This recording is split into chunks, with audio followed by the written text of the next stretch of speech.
Welcome back to my channel. ಹೇಗಿದ್ದೀರಾ ಎಲ್ಲ? I hope ಎಲ್ಲ ಚೆನ್ನಾಗಿದ್ದೀರಾ ಅಂತ ನಾನು ಭಾವಿಸ್ತೀನಿ.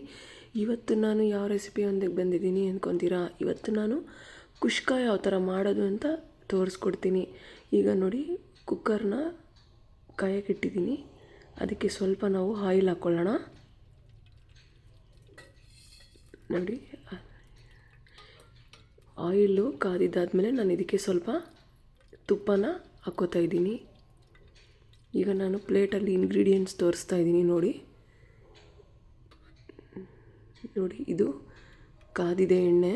ಸೊ ಅದಕ್ಕೆ ನಾನು ಏನೇನು ತೋರಿಸಿದ್ದೀನಿ ಇಂಗ್ರೀಡಿಯೆಂಟ್ಸ್ನೆಲ್ಲ ಒಂದೊಂದೇ ಹಾಕ್ಕೊಳ್ಳೋಣ. ಇದಕ್ಕೆ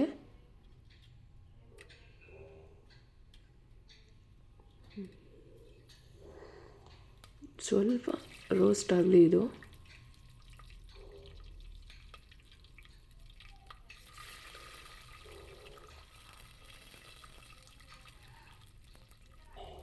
ಕಸ್ತೂರಿ ಮೇಥಿ ಟೇಸ್ಟ್ ಚೆನ್ನಾಗಿರಲಿ ಅಂತ ಹಾಕೋತಾ ಇದ್ದೀರಿ. ಸೊ ಇದು ನೋಡಿ ಆಗಿದೆ, ಚೆನ್ನಾಗಿ ಫ್ರೈ ಆಗಿದೆ.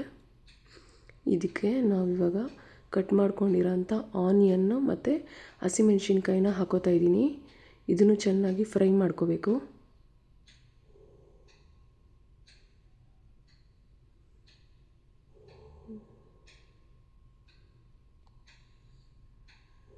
ನೋಡಿ, ಇದು ಚೆನ್ನಾಗಿ ಫ್ರೈ ಆಗಬೇಕು. ಈಗ ಶುಂಠಿ ಬೆಳ್ಳುಳ್ಳಿನ ನಾನು ಪೇಸ್ಟ್ ಮಾಡಿ ಇಟ್ಟಿಟ್ಕೊಂಡಿದ್ದೆ, ಅದನ್ನು ಆ್ಯಡ್ ಮಾಡ್ಕೊತಾ ಇದ್ದೀನಿ. ಚೆನ್ನಾಗಿ ಫ್ರೈ ಮಾಡ್ಕೊಳ್ಳಿ. ಸಿಂಪಲ್ ಆ್ಯಂಡ್ ಈಸಿ ಮೆಥಡ್ ಕೂಡ.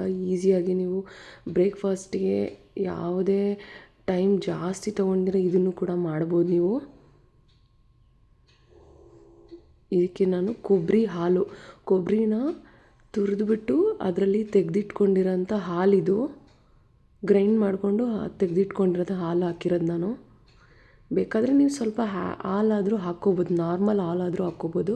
ನಾನಿಲ್ಲಿ ಕೊಬ್ಬರಿ ಹಾಲನ್ನ ಹಾಕ್ಕೊಂಡಿದ್ದೀನಿ. ಚೆನ್ನಾಗಿ ಇದು ಫ್ರೈ ಆಗಬೇಕು.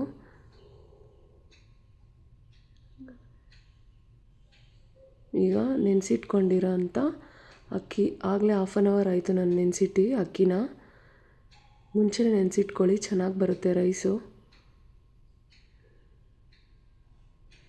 ಇದನ್ನು ವಾಶ್ ಮಾಡಿಕೊಂಡು ಹಾಕಬೇಕಾಗುತ್ತೆ.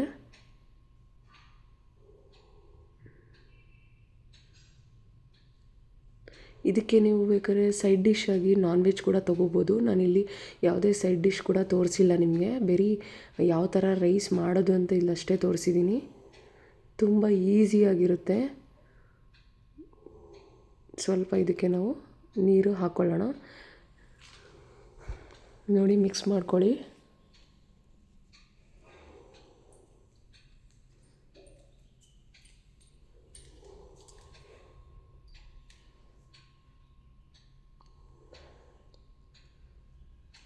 ಕ್ವಾಂಟಿಟಿ ನೋಡ್ಕೊಂಡು ಹಾಕ್ಕೊಳ್ಳಿ. ಮತ್ತು ಈಗ ನಾನು ಉಪ್ಪು ಹಾಕ್ಕೋತಾ ಇದ್ದೀನಿ.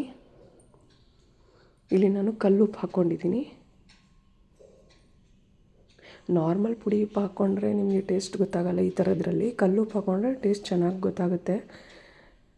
ಇಲ್ಲಾಂದರೆ ಸಪ್ಪೆ ಆಗಿಬಿಡುತ್ತೆ. ಕೆಲವೊಂದು ಸಣ್ಣ ಉಪ್ಪುಗಳಲ್ಲಿ ಈ ಥರ ಹಾಕ್ಕೊಂಡಾಗ ನನಗೆ ನನ್ನ ಒಪಿನಿಯನ್, ನನಗೆ ಸ್ಪೆಷಲಿ ಹೇಳಿದೆ. ನೋಡಿ, 1-2 ವಿಷಿಲ್ ಹಾಕ್ಕೊಳ್ಳಿ ಸಾಕು.